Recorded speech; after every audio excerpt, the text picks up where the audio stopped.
Hi, everybody. This is Dave Stouse. I'm a partner at Husch Blackwell and co-practice group leader of Husch Blackwell's Privacy and Data Security Practice Group. I'd like to welcome you to today's program. Obviously, a bit of a unique circumstance we find ourselves in right now. I was thinking, we've done a lot of these webinars in the past year, plus on the CCPA and under a bunch of other topics as well. And most of the times I imagine my audience that they're sitting there in a conference room or at their desk eating lunch or something like that, and I'm cognizant of the fact that so many of you are probably sitting at home right now. Probably 95% of you are sitting at home listening in. I'm thankful for that. I'm thankful for you taking the time to jump in and listen about the CCPA, and hopefully I can be a distraction for you for the next hour or so. To give you some ground rules just at the beginning, some housekeeping items. I'm flying solo today. We typically have other people jump on the programs with us to talk, but just kind of given the unique circumstance of what we're looking at right now, I'm going to handle this one alone. What that means is you've got that question and answer functionality there. I am not very good at reading and answering questions at the same time as I am talking. So I will beg your forgiveness. I will get to your questions and do the best I can to respond to them after the program today. But feel free to ask as many questions as you want. I think people know by now that, they'll get responses to their questions, Saturday night, Sunday morning, late nights, all those types of things. I do my best to get to response to your questions, so feel free to ask them. The recording, if listening to this once is not good enough for some unknown reason, the recording will get sent out to you via email tomorrow, most likely, and you can access the deck on your platform now. I think there's a resource button. I never see it from your side, right? I'm always on the talking side. So in any respect, so let's get started then. I think if you've attended one of the prior webinars, you know that what I really like to start with is a roadmap. I like for you to know where I'm going in the discussion, and you can kind of see, when the finish line is as well. So, the 5 topics I'm going to take you through. I'm going to talk to you about the regulatory process with the CCPA. And then obviously we'll talk about the notable changes that came about last week in the latest revision of the regulations.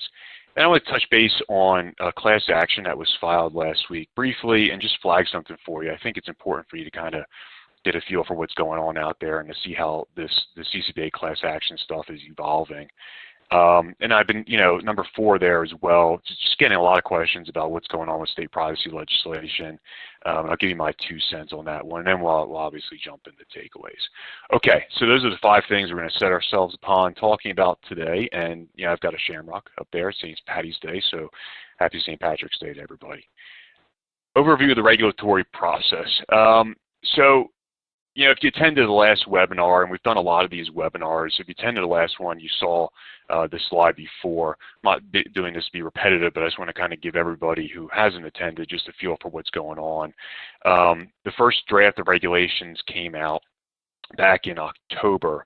And, I think most of you are aware of this. There was a series of public hearings and a written comment period. It ended in early December. There was tons and tons of comments that were issued. And eventually the result of all of that was, as we look at this slide here, the modified proposed regulations. So the course of action as we saw it, and I know we went through this with a bunch of you guys, was we were drafting privacy policies in November and December to model them against the draft regulations and got you all compliant doing that. And then in February, the modified proposed regulations came out. We did a webinar then. And really my mantra to you at that time was, hold tight. Let's not jump and start modifying everything yet. Let's let this process play out. And, we saw that there was a 2-week comment period, and as you see there, 784 pages of written comments were submitted. Just a heck of a lot of interest in working on these regulations. And I doubt that you've looked through them. I have, because, as what we do, right? But these comments really are dense and hit a ton of different issues. And the AG's office, by and large, seems to be spending time looking at these comments and trying to digest them and trying to get this process right. What I'll say there, though, is that second bold heading right there, the second set of modified proposed regulations. This was a surprise. I think this was a surprise to everybody that the AG's office came out with a second set of modified proposed regulations. I think we really expected was the AG's office to have the modified proposed regulations and then issue the final regulations. We did not anticipate, last week seeing this second set of modified regulations. But I think really why we saw that, we'll go through with the changes here. I think really why we saw that was because they deleted a couple big provisions that they added. So I think they had no choice but to do this. So time frame wise, as you see it there, the deadline for written comments is March 27, 2020. And I saw one question at the beginning. I answered it already, but to sort of just take it off the table now, because I imagine it's what you've been thinking about in the last few days, right? Is has the AG's office said anything with respect to what they're thinking in light of coronavirus? And the answer is no. I looked at their Twitter feed this morning and their Facebook feed this morning. I looked at the press releases this morning as well. There's been nothing that I can find publicly stated about what their position is with respect to these regulations and the impact that coronavirus and what we're all living through, frankly, is going to have on these regulations. So this, again, is another slide that I showed you at the last webinar that we did. This picture here, I didn't draw it. This came from the AG's office, and they published a pamphlet back when they were starting this entire rulemaking process. So this is, how they were trying to explain the process that they would go through. And the bottom part here, let me enlarge it for you here. The bottom left, substantial and sufficiently related, that's where we were in February, right? I mean, the regulations came out and they issued the modified regulations in February. They gave a 15-day comment period. They came up with the conclusion that the modifications were substantial and sufficiently related. Frankly, a lot of us thought they were major changes, the February ones, that is, because basically if you looked at the red line, there was hard to find any part that wasn't changed in the regulations. But nonetheless, they did a 15-day comment period, and then we all thought they were going to go to that final statement of reasons and the final text of regulations, but they've done another go on this 15-day comment period. What I expect is that we get back into this process of heading towards this final statement of reasons, that will be the next process here. Again, March 27th is the deadline for written comments, and then we will go from there, right, and see if we get a final statement or final text of regulations. Now, I should say, and I want to make sure that I remember to say this, when the initial regulations came out, we got the initial statement of reasons. So the statement of reasons is it's a longer document and it's supposed to explain what the AG is thinking about the various regulations. And a lot of it's gobbledygook. If you've taken a look at it, there's not a ton there, but they're supposed to also respond to comments. And you see that there with summary and response to comments in those tan fields there. That's a real big missing piece, right? Right now as to these regulations and what they're thinking and why they've done some of the things that they're doing. So I want to at least raise that and just sort of make sure we're all cognizant of it. Okay, so let's get to the notable changes. The first one is Article 1 definitions, and this is frankly it's a head scratcher. So to give you sort of the background here, Section 999.302 was removed, and you might be thinking, well, what does that matter, right? So to kind of give you the history here, the regulations originally come out, there is no Section 302. The modified regulations come out in February, and they add this section, and it's called, I've got it there, Guidance Regarding the Interpretation of CCPA Definitions, and they have one piece of guidance, and that piece of guidance is really to sort of emphasize the word reasonably in the definition of personal information, right? reasonably capable of being associated with a consumer or household. And this kind of has a genesis back in the amendment process that happened in September, where they dropped the word reasonably into this definition. And this was really, you might be thinking, well, what does it matter, one word, right? But this was actually a big deal to the privacy advocates, because they were worried that businesses would say, well, you know, if it's reasonably capable, that's debatable, as opposed to just capable of being associated with it, right? I know we get into the weeds on these things, but it was a big deal with privacy advocates, and they thought it weakened the bill, right? And so fast forward to February, and the AG's office inserts this entire section in here that has this, you know, analysis here. And we were looking at that and we were saying, okay, this is them picking up on the amendment that had happened in September, right? And then they had this provision in there that said an IP address standing alone is not personal information. And when we did this section at the webinar last month on the webinar on the modified regulations, we got a ton of comments and a ton of questions that said, wow, does this conflict with GDPR, right? And the answer was basically, well, yeah, right, I think it does. I mean, we're all somewhat guessing, but educated guesses here, right? That the idea of an IP address standing alone, if you couldn't link that to somebody, if you didn't have the mechanism to link that to an actual individual, is not PI. That was the example that the AG's office gave last month. And now they've deleted it. Right? So, I mean, just sort of think about this, right? You know, initial regulations, nothing. Modified regulations, they insert this in there. A month later, they delete this, right? This provision. And so what they told you in February was, hey, we're modifying these regulations to clarify them. And then what they told you in March is, hey, we're modifying these regulations to clarify them. Right? And so it's really hard to kind of track this. And I've got it in red there. It really is sort of the summary is it's just confusion, right? Maybe we'll get some sort of explanation when the statement of reasons come out and the response to comments come out. I don't know. But for the time being, it's, you know, understand we talked a lot about this for the last few weeks with our clients, and now it's gone. So I want to make sure everybody's aware of it. Okay. Notices to consumers is the next thing we're going to focus on. And you know, I think you can tell right out, I'm not, the methodology we'll go through is just, we'll go through articles 1 through 7. There's really no notable changes, 5 through 7, but we'll just do these in order in case you're anticipating. So notice at point of collection.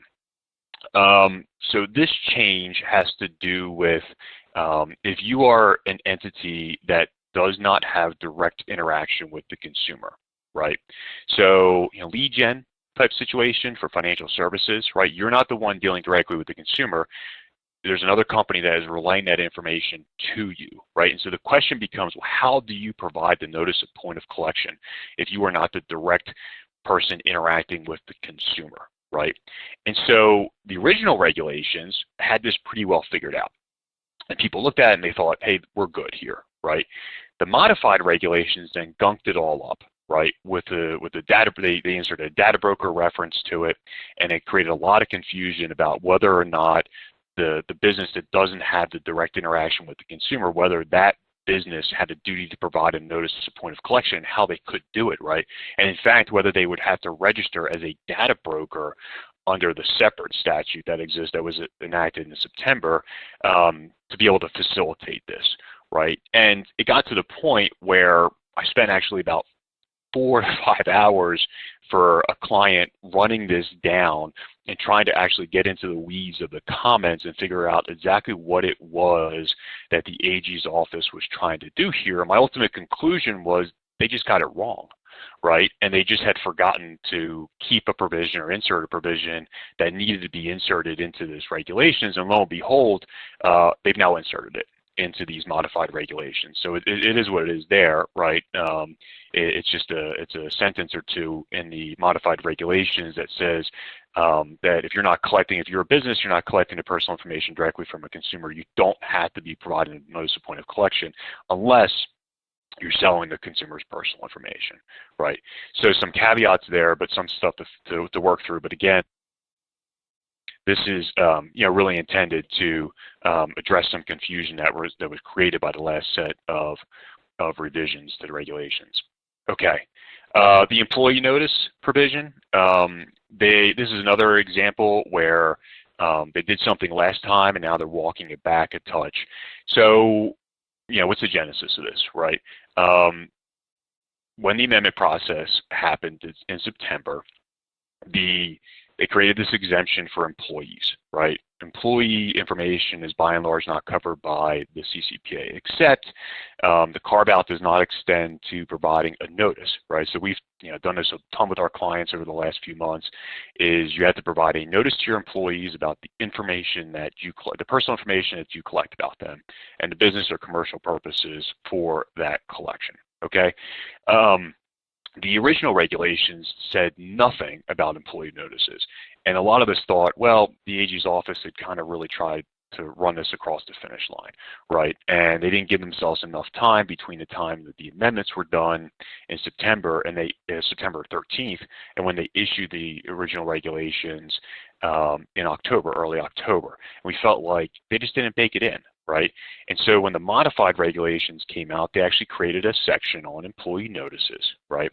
And they had two provisions in there, one of which was this reference to the privacy policy. And it says something along the lines of, hey, you don't have to provide a link to your privacy policy, but or you can, or in lieu of that, you can provide information about your employee privacy policies. So they created that the last go around, and they just deleted it this go around, okay? Ultimately, what that ends up being is that if you have an employee notice, you're just deleting something out of your employee notice. Not the biggest deal in the world, but something to be cognizant about. And then you see that as well. I've copied and pasted the change there. So the red, and this is the employee benefits language that you see at the bottom there. The red signifies that it was added in the last go around in the February revisions, and the green signifies what they added in this go around in the March revisions. So you can see that they added first the definition of employee benefits, and then they've added their dependents to it. Okay, enough on that. This is probably my favorite slide in the entire program today, the opt-out button. So the statute says, the CCPA itself says that the AG's office can publish an opt-out button, right? And they eventually did. I mean, they didn't publish it in the original regulations. In the original regulations that came out in before the beginning of the year, they said to be determined, basically. So we'll get around to pushing out the opt-out button. Okay, so we all drove after compliance. The first of the year happened, nobody slept, right? And then we were done. And then the modified regulations come out in February, and they've got this opt-out button, right? And we're all looking at this one and we're thinking, my God, this is awful, right? Privacy advocates hated it. You can check Twitter for that. There's no mystery to it all. People found it to be confusing. I think if you look at the button there, you're not quite sure, if you swipe right. And understand, this is just like a picture. It's not even functionality. It just is a picture of a circle and an X. I think the concept was like, you would press it and swipe, but there is no swiping. Anyway, privacy advocates hated it. I don't think anybody thought it was good. And so they deleted it, right? But again, this is something that they came up with last month, and now they've deleted it this month. And it just, I don't know how to characterize it. I think everybody sort of gets it. One thing probably to point out on this, though, is the original regulations, when they came out, they included a place marker, like I said, and that place marker said, we will come up with the button to be determined, right? There is no place marker in the modified regulations. It does not say to be determined, we will come up with the button. It just doesn't. This entire section, you can see it here, I've copied and pasted it. They've deleted the entire section. Now, if we see a button down the line, I guess we could. I don't know. None of us know. But point being, it doesn't look like they're going to be any sort of buttons or logos being used when the final regulations come out. Okay. Notice of financial incentive. Here's slight change, but it could be powerful for those of you who are wrestling with the notice of financial incentives. So here's all of the changes that they've had to this notice of financial incentives since the time that they pushed it out, right? So again, Black text is original, and then red text is February, and then green text and blue text is March, right? So as you can tell, they've really been working on this section here to try to get it right. And the latest change has been to delete disclosure and deletion, that's in blue, and they've added in collection and retention in green. You might think, well, this can't be that big of a deal. It very much can be a big deal. What I'll say is this: if you have a notice of financial incentive, if you're offering financial incentives, take a look at this. Take a look at this revision and get a good feel for this. We've looked at it with clients before in the disclosure deletion, and really, to point it out, right? If the financial incentive is linked to disclosure and deletion, that's a lot different situation than if the financial incentive is linked to collection, right? And actually, I think they got it right eventually here. It didn't make sense before, because what you end up doing is you're offering a financial incentive, right? Please let us collect your information. We'll give you a better price if you allow us to collect your information, like the loyalty programs, right? And yes, it has to deal with like disclosure and deletion as well, but the collection aspect is really a big part of the financial incentive, and it wasn't there, and it didn't make much sense the way they did it before. So anyway, so they've got this baked in now. Again, a lot of clients this doesn't pop up for. There are a number of clients where it does pop up for, and if you're one of those clients, start thinking this through, okay? And then privacy policy. It seems as though we cannot go through revisions without them continuing to tinker with the privacy policy requirements. And this is probably, for those of you out there, right, the really big ticket item for you is, do I have to modify my privacy policy? Yeah, you do. They've continued to tinker on this from, the original CCPA regulations that came out before the year. We were creating boxes, and those boxes were linking the categories of personal information with the sources, with the business purposes, with the transfers, right? That is really the section that they have really focused on tinkering with. And that's going to be, something that you're going to want to look at, and you're going to want to look at revising when you get to the final regulations, right? And so what they did was they essentially, in the last round, they essentially, got rid of the requirement for the box, at least this linking aspect of it, right? You didn't have to link the category of PI with the business purposes and the sources from which it was collected. However, you still have to link the personal information, those categories, with the transfers.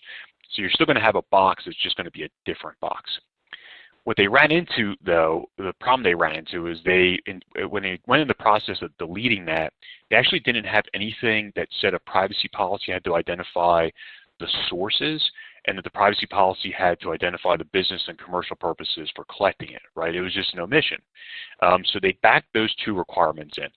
And the disconnect there was, like, if you looked at the notice of collection, you had to have it there. But if you looked at the privacy policy requirements, it wasn't there. And so, as those of you who we've gone through this whole process with know, you could handle the notice of point of collection by linking it to your privacy policy that had the, and so, but if they were different, the requirements are different, then it really just created a disconnect. And so they've resolved this, right? I think they've by and large fixed this disconnect here. And what it ultimately means that you're going to do is you're going to have a list of PI that you collect. You're going to have a list of the categories of sources. You're going to have a list of the categories of business and commercial purposes. You don't have to link those together right now, but you will have to link your third-party disclosures together as well. So there's some work to be done. Generally speaking, from what they had last year in the initial regulations to what they have now, they've walked back the requirements, but and made it, I think, easier on businesses, but yeah, there'll be some tinkering with your privacy policies. And then the last bullet point there, must provide additional disclosures if the business knows that it sells PI of minors under 16 years of age. If that's you, take a look at it. I won't dig into the weeds there because I know it's not a ton of you listening in. Okay, Article 3, no surprise. Did 1, 2, now moving on to 3. Business practices for handling consumer requests. Okay, requests to access. So here's again to sort of give you the genesis and the explanation here. The statute tells you you've got to turn over specific pieces of personal information, right? And so, for about a year, that left us in the privacy community scratching our head, thinking, really, am I really going to be turning over Social Security numbers? Am I really going to be turning over credit card numbers? This doesn't make a lot of sense. Isn't this sort of like a hacker's paradise, right? Impersonate somebody and then get all of their personal information by exploiting the statute itself, right? And the AG's office, I think rightly, the AG's office recognized this and without any statutory authority, frankly, said, no, you can't turn over anything that's covered by the breach notification statute, right? So that's Social Security numbers and credit card numbers and all that type of good stuff, right? Your core personal identifying information.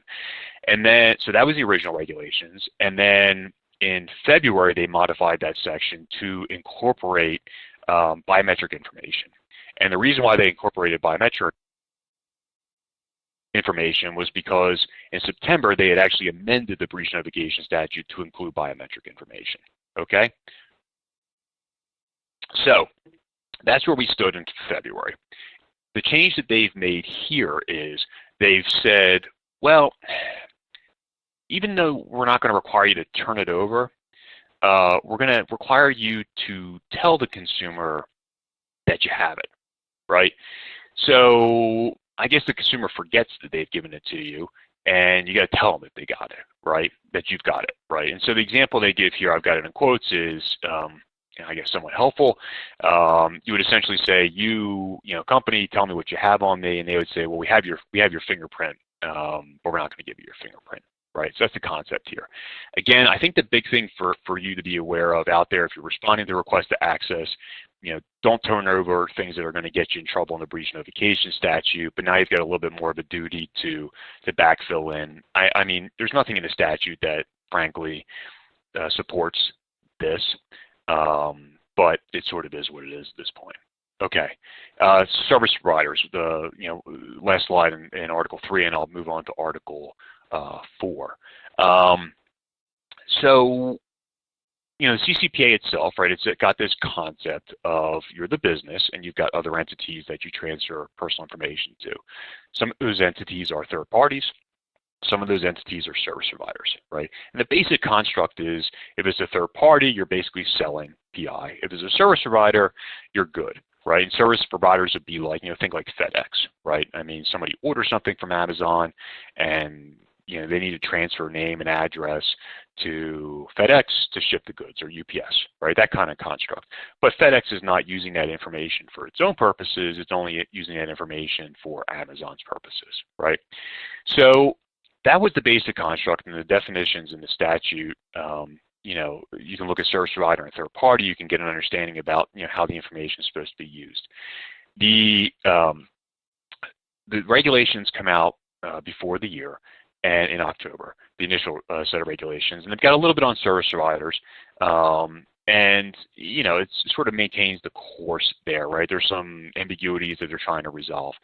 Then the regulations come out in February. The modified regulations, the second set of regulations, come out in February, and what they really do is they revise this section here, 314, and they create a bunch of exemptions to how service providers can use information, and these are important, right? Because when you're drafting your third-party agreements with service providers, it's really going to impact the way that you draft these agreements and what they're allowed to do with that information, right? And so some of the things that they baked in there was like, as you see here, to maintain it for the purposes of the contract. Well, this is sort of in the statute already, but they've kind of spelled this out a little bit. And this is the one change they made in March. But to make you aware of, like, this goes on, right? I got number 1 here, but the list goes on. You can go back to the prior webinar if you want and backfill in this. But it really expands the ways in which service providers can use that personal information in logical ways, right? They still can't use it for, marketing or anything along those lines, marketing their own materials, but they can use it for like their own fraud purposes, right? To make their products better in that type of respect. So a lot of like logical ways that they've expanded this, and it was a good change. It really was a good change, and here's the latest one here in the green and the blue. Okay. Article 4, then, verification of requests. Just one slide here, not a ton of changes here.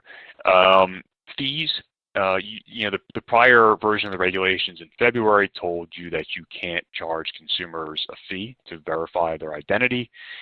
They've now added authorized agents to this, okay?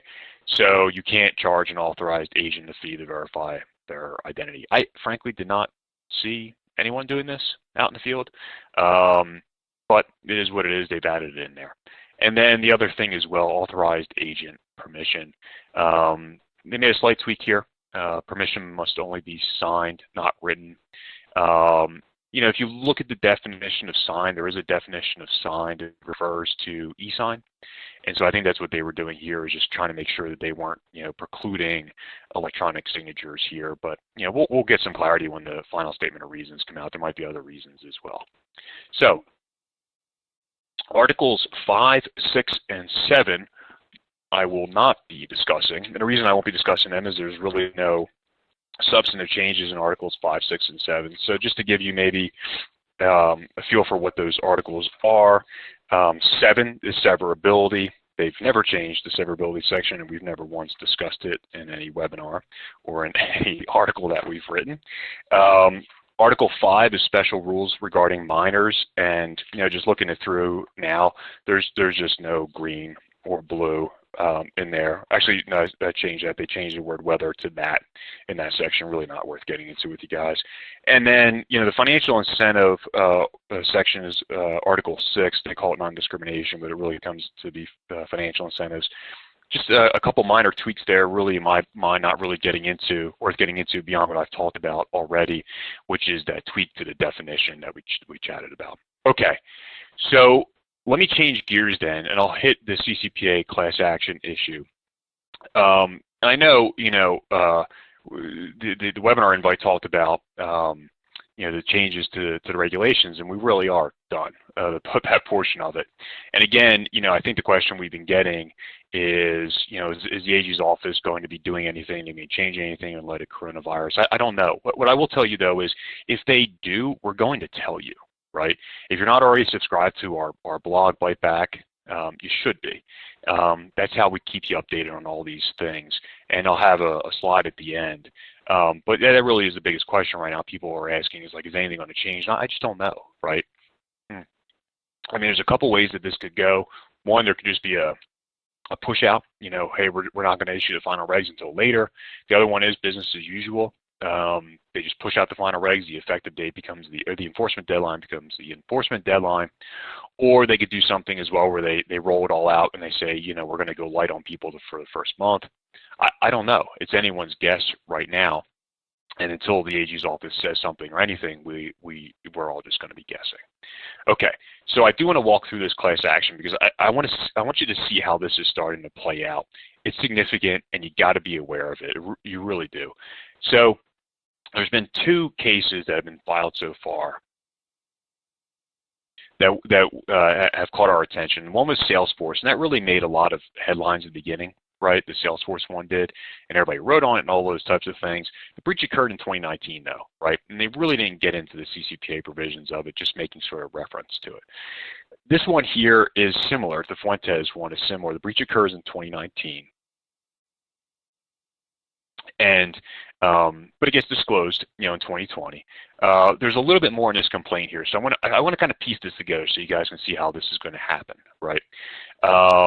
3,500 patients, but that's nationwide. We don't know how many patients are in California, although by and large it's got to be more than 500, and I'll explain that to you in a reason.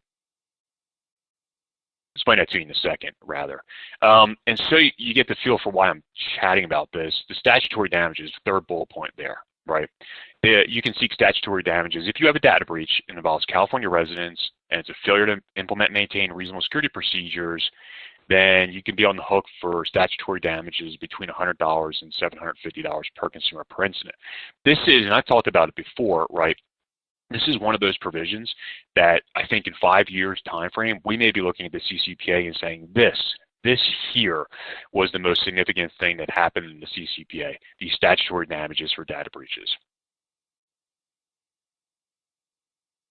So this is count 10. There's 9 other counts of the complaint here. But this is the violation of the California Consumer Privacy Act section of the complaint. Looking at it now, I haven't done the perfect job of making that legible. So let me sort of backfill in here, right? What they are alleging here is that this violation, this data breach occurred due to the failure to implement and maintain reasonable security procedures, and that's the trigger point, right?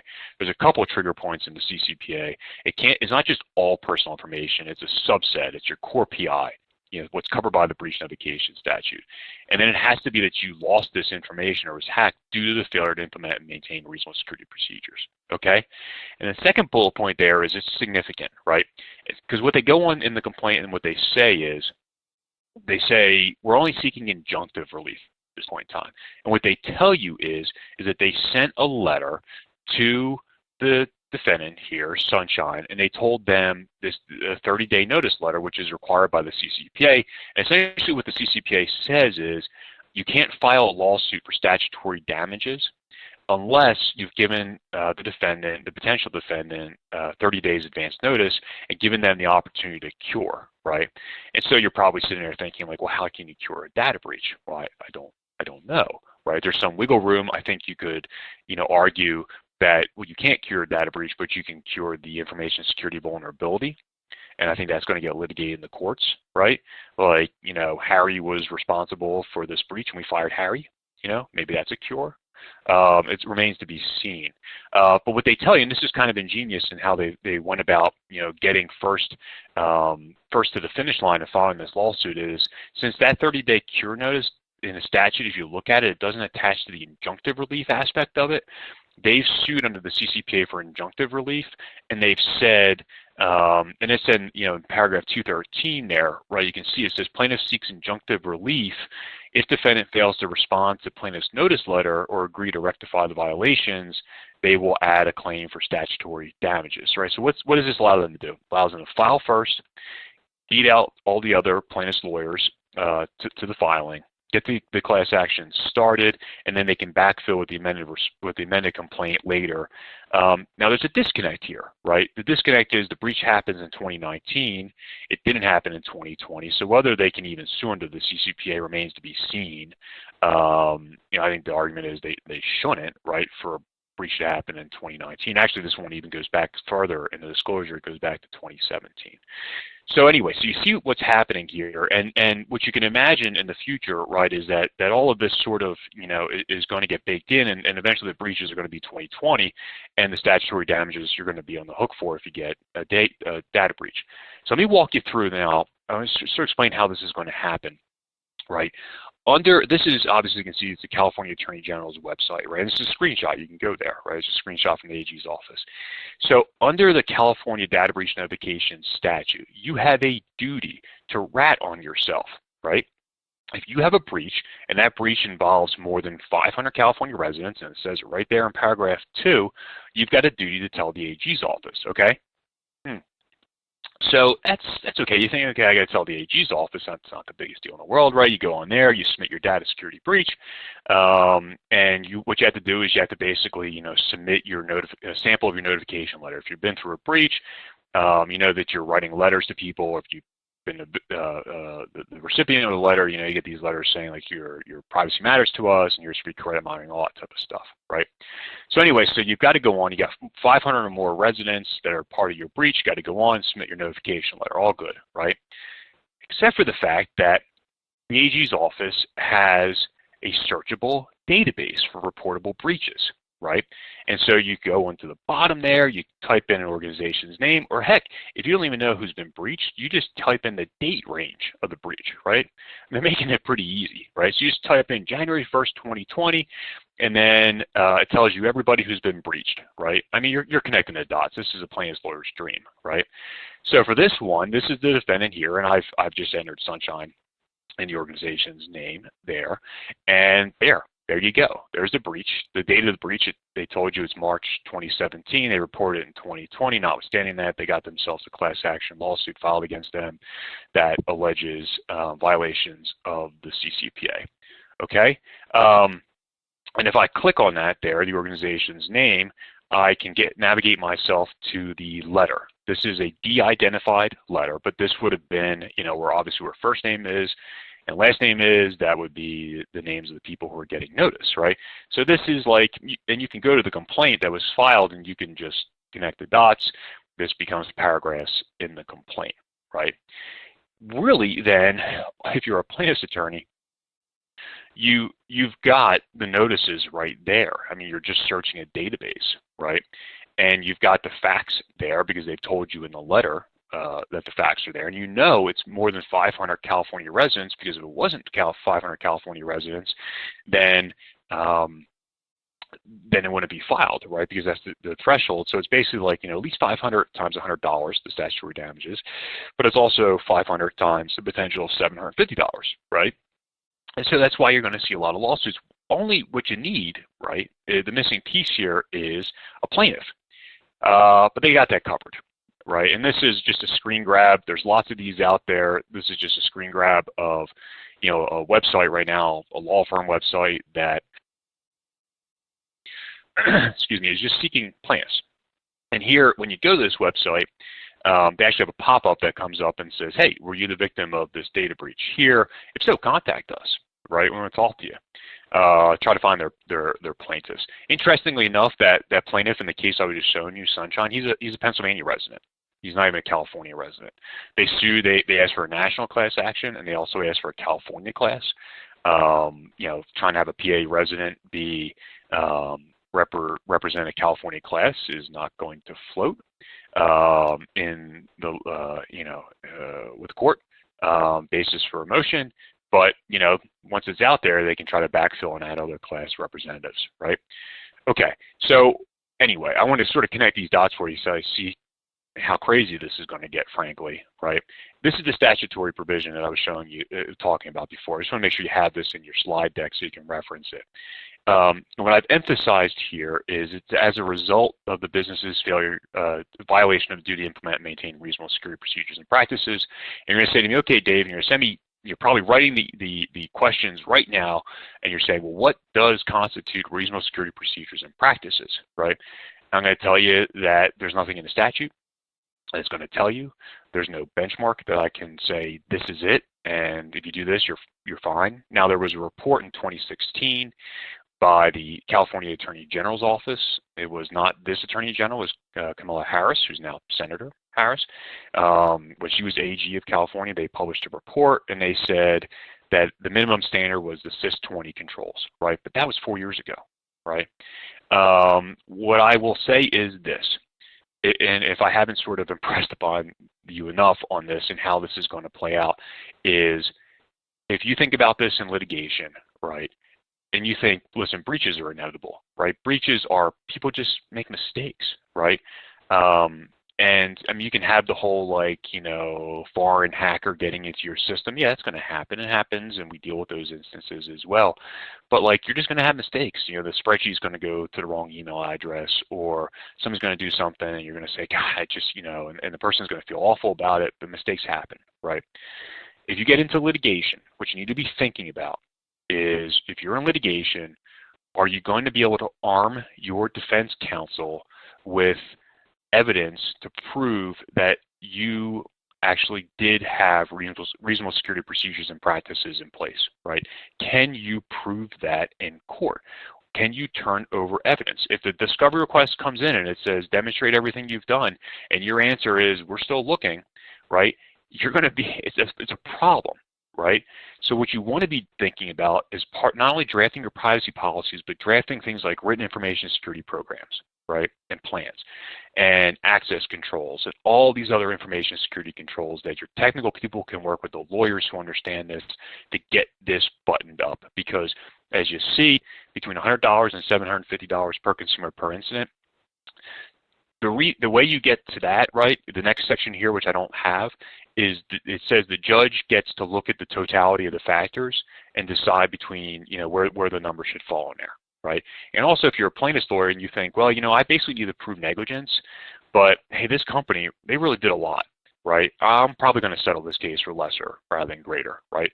And that is a 7.5 times, you know, greater number between the minimum and the maximum there.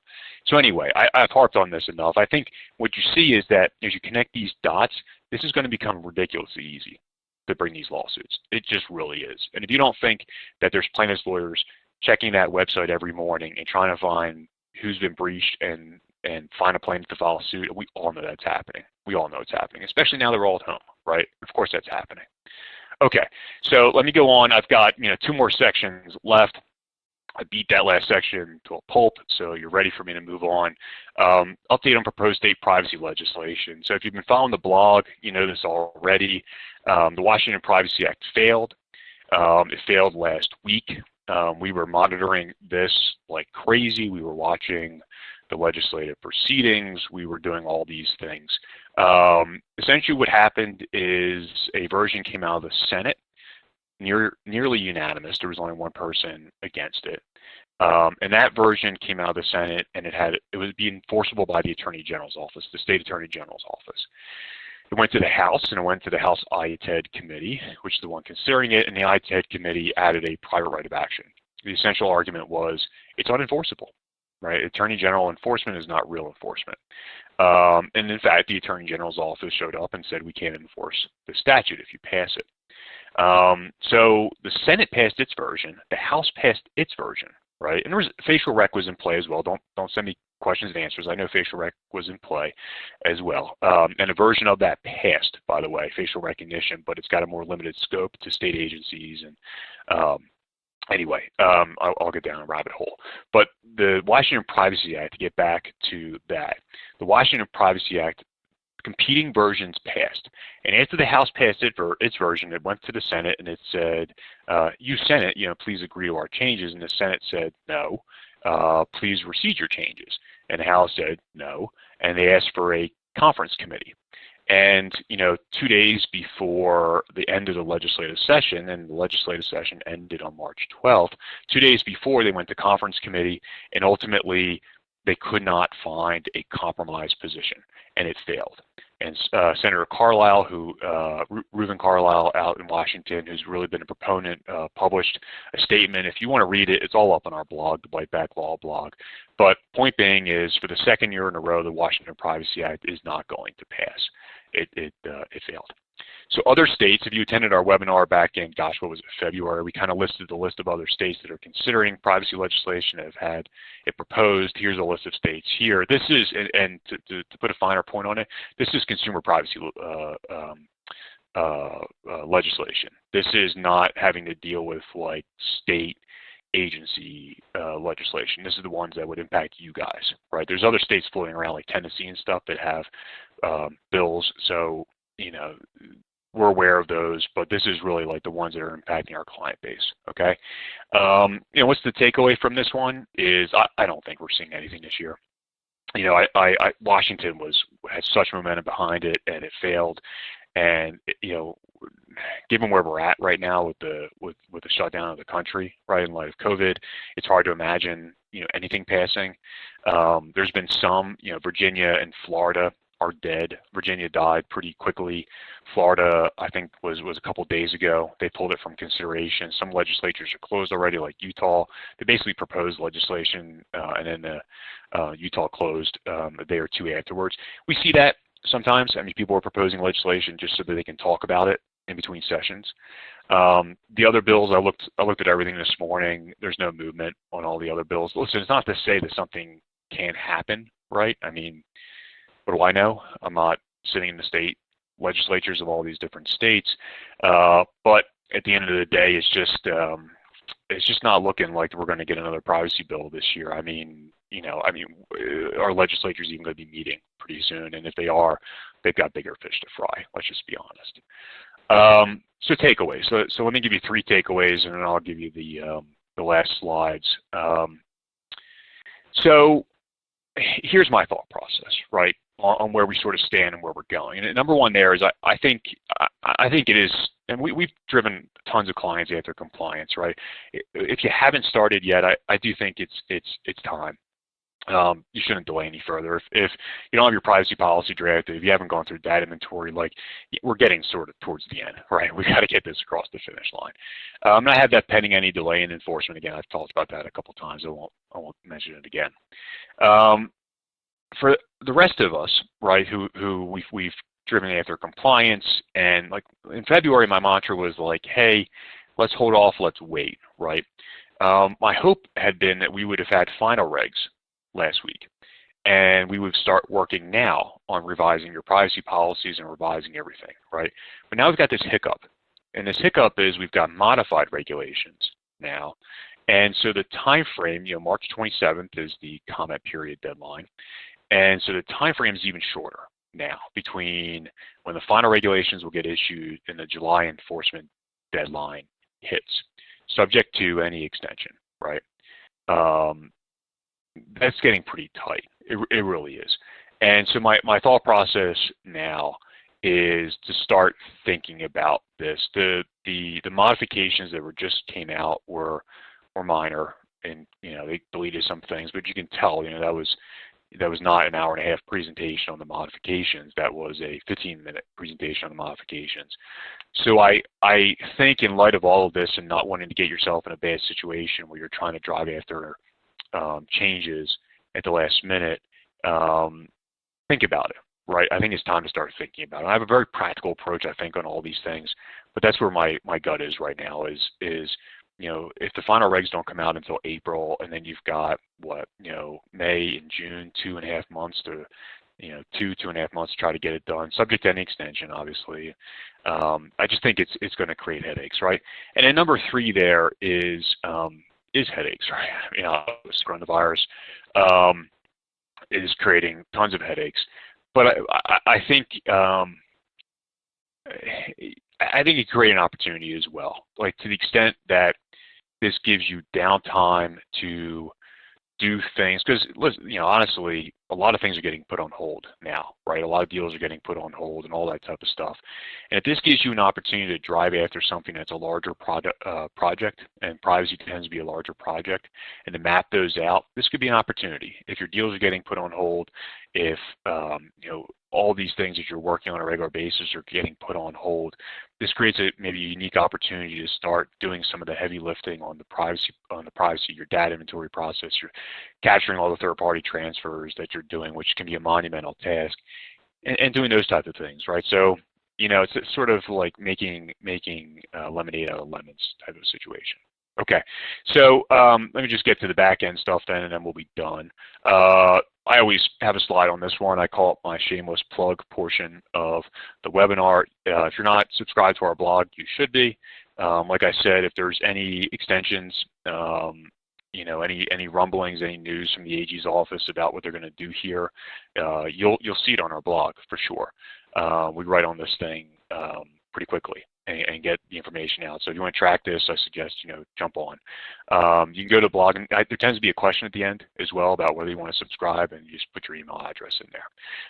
If you are still wrestling with the CCPA, we've got tons of materials on our resource center, huschblackwell.com/CCPA, and you can spend your days while you're at home reading about the California Consumer Privacy Act. We've got more content on there than I care to think of right now.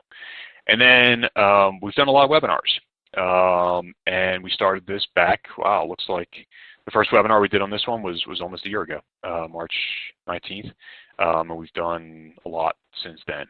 And we will continue to do them. And when the final regulations come out, we will do another webinar on the final regulations, of course, and you'll see our blog post on the final regulations. And then, to continue to track this legislation and any other legislation that pops up.